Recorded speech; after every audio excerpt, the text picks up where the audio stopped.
Isang bago naman ang kakaharapin na kaso nitong si Lynette kung saan isang ina na nagmamakaawa sa kanya ng tulungan siya sapagkat bigla na lamang sa loob ng kantin ng paaralan ay sumakit ang tiyan ng mga bata.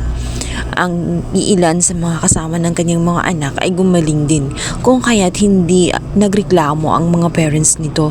Ngunit ang kanyang anak ay nagtataka siya sapagkat naroon pa rin ang pananakit ng kanyang tiyan. Hindi agad nakapagsalita ang Ali dito kay Attorney Lynette Matias sapagkat nauuna na nga ang kanyang emosyon. Umiiyak siya dahil nababalisa siya at hindi niya alam kung paano tutulungan ang kanyang anak. Hanggang sa nagsalita na nga ito. Sinabi ng Ali na hindi na niya alam kung ano ang gagawin niya sa kanyang anak. Hanggang ngayon ay sumasakit pa rin ang tiyan. Pumunta na daw umano sila sa doktor. Ngunit ang gamot na binigay sa kanya ay hindi tumalab. Kung kaya't nag-aalala na siya ng husto kung anong mangyayari sa kanya.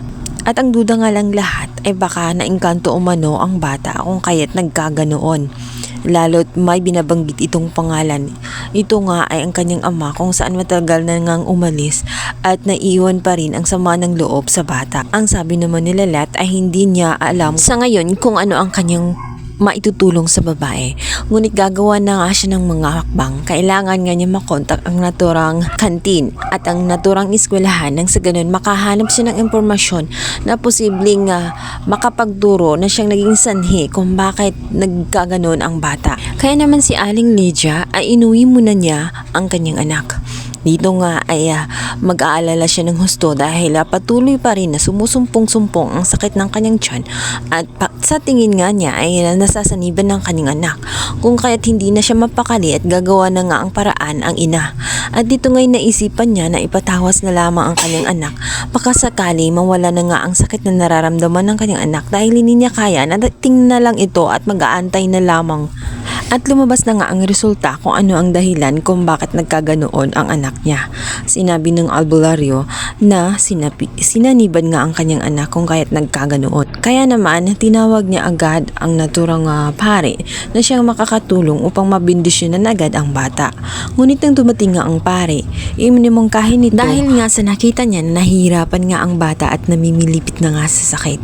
Sinabi niya na bago nila bindisyonan o gawin ang nirerekomenda ng naturang albularyo ay maigi na ipakonsulta na muna sa doktor at makita talaga nila kung ano ang nangyari sa bata. At dito nga'y malalaman nila na talagang nakakain ito ng hindi magandang pagkain kung kaya't sumakit ang tiyan nito. Mahina ang immune system ng bata kung kaya't hindi agad nawala ang sakit na nararamdaman niya.